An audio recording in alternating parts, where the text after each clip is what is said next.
નમસ્કાર મિત્રો, નવરાત્રિના 9મા નોરતે જો તમારા ઘરમાં આ એક શાક બનાવીને ખાઈ લેશો તો તમારા ઘરમાં સુખ, શાંતિ અને સમૃદ્ધિ હંમેશા માટે બનેલી રહેશે.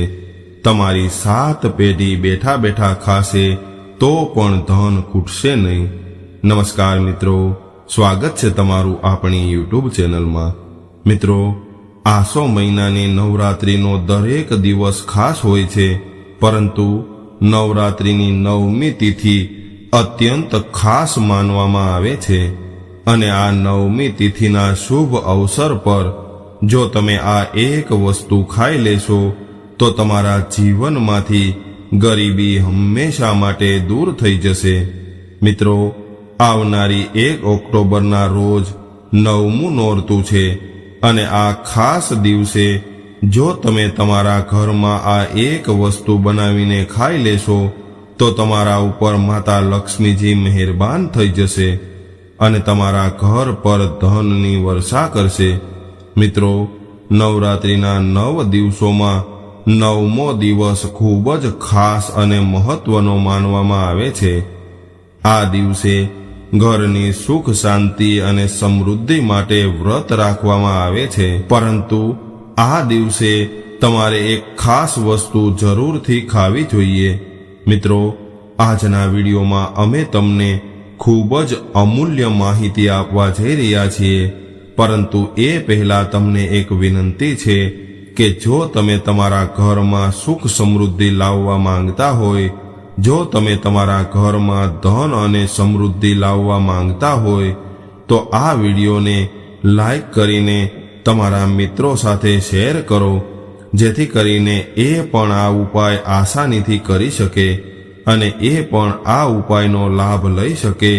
અને મિત્રો, સાચી શ્રદ્ધાથી કોમેન્ટ બોક્સમાં જય માતા લક્ષ્મીજી જરૂર લખજો અને નવા હોય તો ચેનલને સબસ્ક્રાઇબ જરૂરથી કરજો.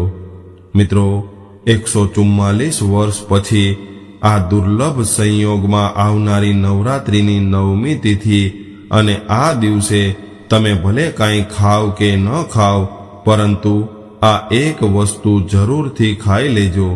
માતા લક્ષ્મીજીના આશીર્વાદથી તમારા ઘરમાં એટલા બધા પૈસા આવશે કે તમે સંભાળી નહીં શકો. ઉપરાંત અમે તમને એ પણ જણાવશું કે 1 ઓક્ટોબર દુર્ગા નવમીના દિવસે શું ખાવું અને શું ન ખાવું જોઈએ. મિત્રો, આ દિવસે ભૂલથી પણ આ 4 કામ ન કરવા, નહીતર બરબાદ થવામાં વાર નહીં લાગે. જે ઘરની માતાઓ, બહેનો નવરાત્રિના 9મા નોરતે આ 4 કામ કરે છે એના જીવનમાં દુર્ભાગ્ય આવે છે અને આવા ઘરોમાં ગરીબી આવે છે. આ ઉપરાંત દુર્ગા નવમીના દિવસે જો તમે આ એક વસ્તુનું દાન કરી દો છો તો તમારા ઘરમાં ક્યારેય ધનની કમી નહીં રહે, હંમેશા માટે પૈસા આવતા રહેશે. તો મિત્રો, અમે આવી જ્ઞાનવર્ધક માહિતી બિલકુલ ફ્રીમાં આપીએ છીએ, એટલે આ માહિતી અંત સુધી ધ્યાનથી સાંભળજો. તો ચાલો ભક્તો, હવે આપણે જાણી લઈએ કે 1 ઓક્ટોબર અને દુર્ગા નવમીના દિવસે કઈ વસ્તુ જરૂરથી ખાવી જોઈએ, જેથી કરીને તમને કરોડપતિ બનતા કોઈ રોકી ન શકે. મિત્રો, 144 વર્ષ પછી દુર્લભ સંયોગમાં આવનારી નવરાત્રિની 9મી તિથિ, આ વ્રત હિન્દુ ધર્મના બધા જ લોકો માટે સૌથી શ્રેષ્ઠ માનવામાં આવે છે. આ દિવસે કરેલું કોઈ પણ કામ ક્યારેય નિષ્ફળ નથી થતું. આ દિવસે કરેલા દરેક ઉપાય ખૂબ લાભ આપે છે. તો મિત્રો, પહેલા આપણે આ દુર્ગા નવમી વિશે થોડી માહિતી જાણીએ. મિત્રો, આ વર્ષે 2025માં દુર્ગા અષ્ટમી અને દુર્ગા નવમી આ વ્રતને લઈને ઘણા બધા લોકોના મનમાં મૂંઝવણ છે કે આ વ્રત કયા દિવસે રાખવું જોઈએ. મિત્રો, 30 સપ્ટેમ્બર અને 1 ઓક્ટોબરે કેવી રીતે આ વ્રત કરવું જોઈએ, આ વ્રત કરવા માટેનું શુભ મુહૂર્ત શું હશે, કયા દિવસે શું ખાવું અને શું ન ખાવું જોઈએ, આ બધી જ વસ્તુમાં અમે તમારી બધી જ મૂંઝવણ દૂર કરશું. બસ આ માહિતી તમે અંત સુધી ધ્યાનથી સાંભળતા રહેજો. મિત્રો, ઘણા લોકોના મનમાં એવો સવાલ હોય છે કે કદાચ અમે દુર્ગા અષ્ટમી અને નવમીના દિવસે નદીમાં સ્નાન ન કરી શકીએ તો અમારે શું કરવું? પહેલી વાર આ વ્રત કરી શકાય કે નહીં? આ બધા જ પ્રશ્નોના જવાબ આ માહિતીમાં તમને મળી જવાના છે અને એ પણ જણાવશું કે 30 સપ્ટેમ્બર અને 1 ઓક્ટોબરના દુર્ગા અષ્ટમી અને દુર્ગા નવમીના દિવસે કઈ વસ્તુ જરૂરથી ખાવી જોઈએ. જો તમે આ વસ્તુ ખાઈ લ્યો છો તો ધનવાન બનતા તમને કોઈ રોકી નહીં શકે. મિત્રો, દુર્ગા નવમી વ્રતની રાત્રે તુલસીના છોડ સાથે એક વસ્તુ જરૂરથી બાંધવી જોઈએ. જો તમે આ ખાસ વસ્તુ તુલસીના છોડ સાથે બાંધી દો છો તો માતા લક્ષ્મીજીની કૃપા તમારા જીવનની ગરીબી દૂર કરી દેશે. મિત્રો, દર વર્ષે આસો મહિનાના શુક્લ પક્ષની અષ્ટમી અને નવમી તિથિએ દુર્ગા અષ્ટમી અને દુર્ગા નવમી વ્રતનો પવિત્ર પર્વ ઉજવવામાં આવે છે. 2025માં આ પર્વ 30 સપ્ટેમ્બર મંગળવાર અને 1 ઓક્ટોબર બુધવારે ઉજવવામાં આવશે. આ દિવસે શ્રદ્ધાળુઓ પવિત્ર નદીઓમાં સ્નાન કરે છે અને દાન પુણ્ય કરે છે. આ અવસરે માતા દુર્ગાની પૂજા, હવન અને કન્યાઓનું પૂજન કરવાનું ખૂબ જ મહત્વ છે. દુર્ગા અષ્ટમી અને દુર્ગા નવમીના દિવસે સંગમ પર જઈને સ્નાન કરવું અને દાન કરવાથી માતા દુર્ગા અને ભગવાન વિષ્ણુની કૃપા પ્રાપ્ત થાય છે. આ વર્ષે આ દિવસોનું મહત્વ ખૂબ વધી ગયું છે કારણ કે આવો શુભ દિવસ 144 વર્ષ પછી આવી રહ્યો છે. મિત્રો, ધાર્મિક પરંપરા અનુસાર આ દિવસે માતા દુર્ગાને દીપ પ્રગટાવવાનું વિધાન છે. આ કર્મ માતા દુર્ગાની કૃપા પ્રાપ્ત કરવા માટે કરવું ખૂબ જરૂરી છે. તો મિત્રો, હવે આપણે એ જાણી લઈએ કે 2025માં દુર્ગા અષ્ટમી અને દુર્ગા નવમીનું વ્રતની સાચી તારીખ અને મુહૂર્ત કયું છે. મિત્રો, હિન્દુ પંચાંગ અનુસાર 2025ની દુર્ગા અષ્ટમી વ્રતની તિથિ 30 સપ્ટેમ્બરે અને દુર્ગા નવમી વ્રતની તિથિ 1 ઓક્ટોબરે ઉજવવામાં આવશે. મિત્રો, અષ્ટમી અને નવમી તિથિના દિવસે બ્રહ્મ મુહૂર્તમાં સ્નાન કરીને દાન કરવું અત્યંત શુભ માનવામાં આવે છે. આ દિવસે ગંગા, યમુના અને સરસ્વતી નદીના સંગમ પર દેવતાઓનો વાસ હોય છે. એટલે મૌન અવસ્થામાં આ પવિત્ર નદીઓના જળથી સ્નાન કરવામાં આવે છે. આ દિવસે જરૂરિયાતમંદ લોકોને દાન કરવાથી શુભ ફળની પ્રાપ્તિ થાય છે અને ભગવાન વિષ્ણુ અને માતા દુર્ગાની કૃપા પ્રાપ્ત થાય છે. મિત્રો, આગળની માહિતી આપતા પહેલા જો તમે હજુ સુધી કોમેન્ટ બોક્સમાં જય માતા લક્ષ્મી ન લખ્યું હોય તો જરૂરથી લખજો. જ્યારે તમે કોમેન્ટ બોક્સમાં જય માતા લક્ષ્મી લખો છો તો અમને ખૂબ જ પ્રોત્સાહન મળે છે અને અમને મનોબળ મળે છે, જેથી કરીને અમે તમારા માટે સારી માહિતી લાવતા રહીએ છીએ. મિત્રો, જો તમે આ ચેનલ પર નવા હોય તો ચેનલને સબસ્ક્રાઇબ કરીને વિડીયોને લાઈક જરૂરથી કરજો અને તમારી રાશિ કોમેન્ટ બોક્સમાં જરૂર લખજો, કારણ કે અમે રાશિ સાથે જોડાયેલું ભાગ્ય પણ જણાવીએ છીએ અને ભાગ્યમાં ચાલતી મુશ્કેલીઓનો તુરંત અંત લાવવા માટેના ઉપાયો પણ જણાવીએ છીએ. તો મિત્રો, ચાલો હવે એ જાણીએ કે દુર્ગા અષ્ટમી અને નવમીના વ્રતના દિવસે કઈ વસ્તુઓનું દાન જરૂરથી કરવું જોઈએ, કારણ કે આ દિવસે કરેલું દાન મહાદાનથી પણ મોટું માનવામાં આવે છે. મિત્રો, પહેલી વસ્તુ છે ચોખાનું દાન. ધાર્મિક માન્યતાઓ અનુસાર દુર્ગા અષ્ટમી અને દુર્ગા નવમીના વ્રતના દિવસે ચોખાનું દાન વિશેષ માનવામાં આવે છે. ચોખા અન્નનું સ્વરૂપ છે અને એવું માનવામાં આવે છે કે ચોખાનું દાન કરવાથી ઘરમાં સુખ સમૃદ્ધિ આવે છે અને દાન કરનાર વ્યક્તિના જીવનમાં ક્યારેય પણ ધનની કમી નથી રહેતી. ઉપરાંત ચોખાનું દાન કરવાથી પુણ્યની પ્રાપ્તિ થાય છે અને તમામ પાપોનો નાશ કરવામાં પણ મદદ કરે છે. મિત્રો, ધાર્મિક દ્રષ્ટિએ ચોખાનું દાન એ ઈશ્વરની સેવા જેવું માનવામાં આવે છે, જે વ્યક્તિના જીવનમાં સકારાત્મક ફેરફાર લાવે છે.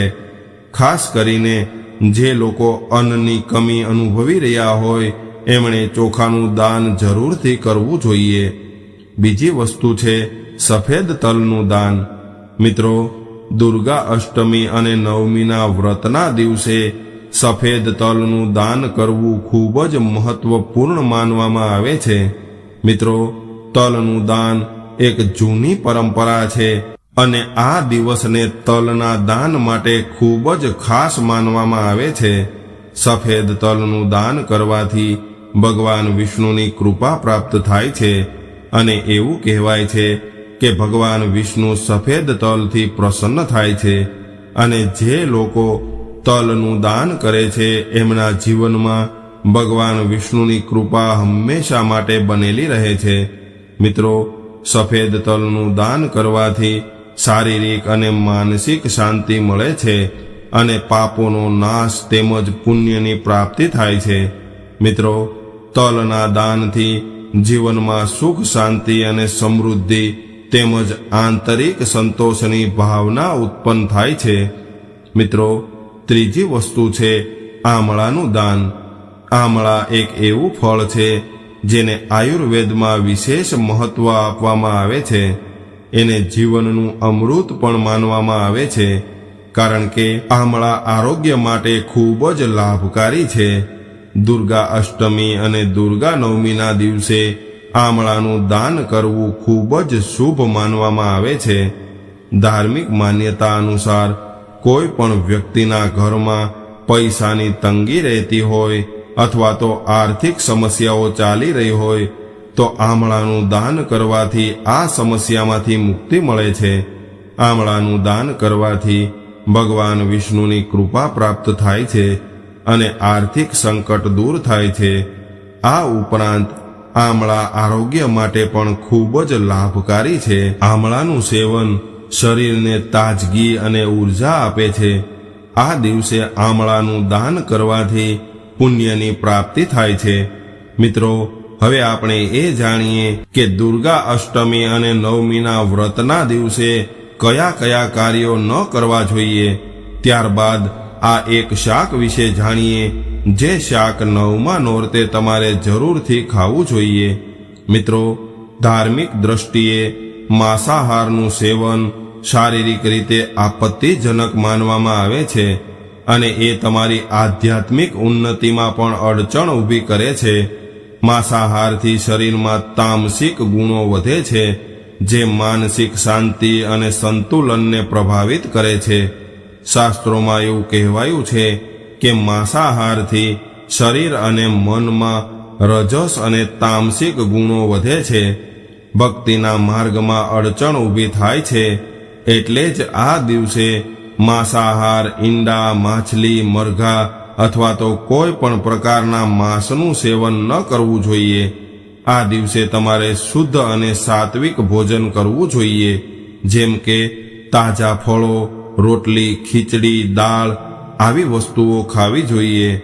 આ બધી જ વસ્તુઓ તમારા શરીર અને મનને શુદ્ધ રાખે છે અને ભગવાન વિષ્ણુની કૃપા પ્રાપ્ત કરવામાં મદદ કરે છે.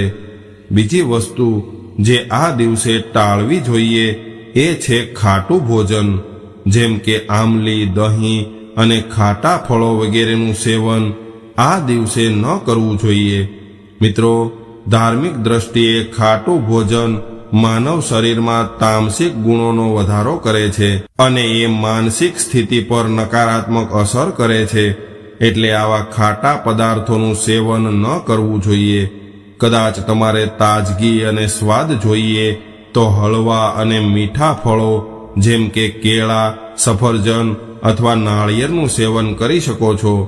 આ ફળો માત્ર સ્વાદિષ્ટ નથી, પરંતુ તમારા શરીર અને મનને પણ શાંતિ આપે છે. ત્રીજી અને મહત્વની વસ્તુ જે આ દિવસે ખાસ કરીને ટાળવી જોઈએ એ છે નશાકારક પદાર્થો. દુર્ગા અષ્ટમી અને દુર્ગા નવમી વ્રતના દિવસે દારૂ, તમાકુ, ગુટકા જેવા માદક પદાર્થો વગેરેનું સેવન કરવાનું ટાળવું જોઈએ. આ નશાકારક પદાર્થો શારીરિક અને માનસિક આરોગ્ય માટે ખૂબ જ હાનિકારક છે અને વ્રતના પવિત્ર ઉદ્દેશ્યને બગાડી શકે છે. મિત્રો, ધાર્મિક દ્રષ્ટિએ નશાકારક પદાર્થોની શરીર અને મનમાં ખૂબ જ ખરાબ અસર પડે છે અને આવી અસર ભક્તિની શક્તિને નષ્ટ કરી શકે છે. મિત્રો, શાસ્ત્રોમાં સ્પષ્ટ રીતે કહેવાયું છે કે નશાનું સેવન ભક્તિની શુદ્ધતા અને નિષ્કલંકતાને પ્રભાવિત કરે છે. નશાથી માનસિક સ્થિતિ વિકૃત બને છે, જેનાથી પૂજા અને વ્રતની અસર ઓછી થાય છે. એટલે આ દિવસે કોઈ પણ પ્રકારના નશાથી બચવું જોઈએ, જેથી કરીને તમારી ભક્તિ શુદ્ધ અને નિષ્કલંક રહે. આવી રીતે નશાથી બચીને તમે તમારા મન અને શરીરને શુદ્ધ કરી શકો છો અને ભગવાન વિષ્ણુની કૃપા પ્રાપ્ત કરી શકો છો. મિત્રો, હવે ચોથી વસ્તુ વિશે વાત કરીએ તો એ છે ખાંડ અને મીઠાઈનું સેવન. મિત્રો, આ દિવસે વધુ પડતી ખાંડ અને મીઠાનું સેવન ન કરવું જોઈએ. ખાંડનું વધુ પડતું સેવન શરીરમાં રજસ અને તામસિક ગુણોનો વધારો કરે છે, જે વ્રતના ઉદ્દેશ્યની વિરુદ્ધ છે. વધુ પડતી મીઠાઈ ખાવાથી માનસિક સ્થિતિ પ્રભાવિત થઈ શકે છે અને ભક્તિને સંતુલિત રાખવામાં મુશ્કેલી ઊભી થાય છે. જો કે આ દિવસે હળવા અને મીઠા ફળો જેમ કે કેળા, સફરજન અને નાળિયેરનું સેવન કરી શકાય છે, જે શરીર માટે ખૂબ જ લાભકારક છે. પરંતુ વધુ પડતી ખાંડ અને મીઠાઈનું સેવન કરવાનું ટાળવું જોઈએ અને એના બદલે હળવો અને સાત્વિક ભોજન ખાઈને તમે તમારી ભક્તિને શુદ્ધ અને સ્થિર રાખી શકો છો. પાંચમી અને અંતિમ વસ્તુ છે ડુંગળી અને લસણનું સેવન. મિત્રો, દુર્ગા અષ્ટમી અને નવમીના વ્રતના દિવસે ડુંગળી અને લસણનું સેવન બિલકુલ ન કરવું જોઈએ. શાસ્ત્રોમાં આને તામસિક ગુણોથી ભરપૂર માનવામાં આવે છે, જે મનુષ્યની માનસિક સ્થિતિને પ્રભાવિત કરે છે. આવી વસ્તુનું સેવન કરવાથી મન અશાંત બની શકે છે અને વ્યક્તિની માનસિક સ્થિતિ વિકૃત થઈ શકે છે. એટલે આ દિવસે આ બંને વસ્તુનું સેવન ન કરવું જોઈએ. તો મિત્રો, ચાલો હવે એ શાક વિશે જાણીએ જે તમારે દુર્ગા અષ્ટમી અને નવમીના દિવસે તમારા ઘરે બનાવીને જરૂરથી ખાવું જોઈએ. આ શાક માત્ર સ્વાદિષ્ટ નથી, પરંતુ ધાર્મિક અને આયુર્વેદિક દ્રષ્ટિએ પણ ખૂબ જ લાભકારક છે. મિત્રો, આ શાકનું સેવન ઘરમાં સુખ, શાંતિ અને સમૃદ્ધિ લાવે છે અને માતા દુર્ગા તેમજ ભગવાન વિષ્ણુની કૃપા પ્રાપ્ત કરવામાં ખૂબ જ મદદ કરે છે. તો ચાલો જાણીએ એ શાક વિશે. તો મિત્રો, આ ચમત્કારિક શાક છે સાબુદાણાની ખીચડી. મિત્રો, નવરાત્રિના વ્રત દરમિયાન સાબુદાણાની ખીચડી ખૂબ જ લોકપ્રિય અને શુભ માનવામાં આવે છે. આ એક હળવું અને સાત્વિક વ્યંજન છે જે શરીરને ઊર્જા પ્રદાન કરે છે અને મનને શાંત રાખે છે. સાબુદાણા, જેને આયુર્વેદમાં સરળતાથી પચી જાય એવું અન્ન માનવામાં આવે છે, આ દિવસે ડુંગળી અને લસણ વગર બનાવેલી સાબુદાણાની ખીચડી ખાવાથી શરીરમાં સાત્વિક ગુણોનો વિકાસ થાય છે. આ વ્યંજન બનાવવા માટે સાબુદાણાને 4 થી 5 કલાક પલાળીને રાખવામાં આવે છે. ત્યારબાદ એને બાફેલા બટાકા, મગફળી અને સિંધુ નમક તેમજ લીલા મરચા અને જીરું સાથે શેકવામાં આવે છે. ધાર્મિક દ્રષ્ટિએ સાબુદાણાની ખીચડી માતા દુર્ગાને ખૂબ જ પ્રિય માનવામાં આવે છે અને એનું સેવન કરવાથી ભક્તોના જીવનમાં સકારાત્મક ઉર્જાનો સંચાર થાય છે. મિત્રો, આ ખીચડી ખાવાથી શરીરમાં રહેલી નકારાત્મક ઉર્જા દૂર થાય છે અને મન ભક્તિમાં લીન રહે છે. આ ઉપરાંત સાબુદાણાની ખીચડી નવરાત્રિના ઉપવાસ દરમિયાન શરીરને જરૂરી પોષણ આપે છે, જે ઉપવાસીઓને દિવસભર ઉર્જાવાન રાખે છે. એટલે આ દિવસે આ વ્યંજન બનાવીને માતા દુર્ગાને ભોગ ધરાવો અને ત્યારબાદ પરિવાર સાથે બેસીને ખાવું ખૂબ જ શુભ માનવામાં આવે છે. આ ખીચડી નાના બાળકોથી લઈને વૃદ્ધો સુધી બધા જ લોકો માટે ખૂબ જ પૌષ્ટિક આહાર છે, એટલે આ દિવસે સાબુદાણાની ખીચડી ખાવાથી ઘરમાં સુખ અને સમૃદ્ધિ તેમજ શાંતિનો વાસ થાય છે અને ભક્તિના માર્ગે આગળ વધવામાં સહાય કરે છે. એટલે મિત્રો, દુર્ગા અષ્ટમી અને નવમીના દિવસે આ શાક બનાવીને માતા દુર્ગાને ભોગ લગાવીને તમારે પણ જરૂરથી ખાવું જોઈએ. તો મિત્રો, હવે જાણી લઈએ કે 30 સપ્ટેમ્બર અને 1 ઓક્ટોબર દુર્ગા અષ્ટમી અને દુર્ગા નવમીના વ્રતના દિવસે ભગવાન વિષ્ણુને પ્રસન્ન કરવા માટે તુલસીના છોડમાં કઈ વસ્તુ બાંધવી જોઈએ, જેથી કરીને વ્યક્તિનું ભાગ્ય ચમકી જાય. મિત્રો, દુર્ગા અષ્ટમી અને દુર્ગા નવમીના દિવસે તુલસીના છોડની પૂજાનું વિશેષ મહત્વ હોય છે.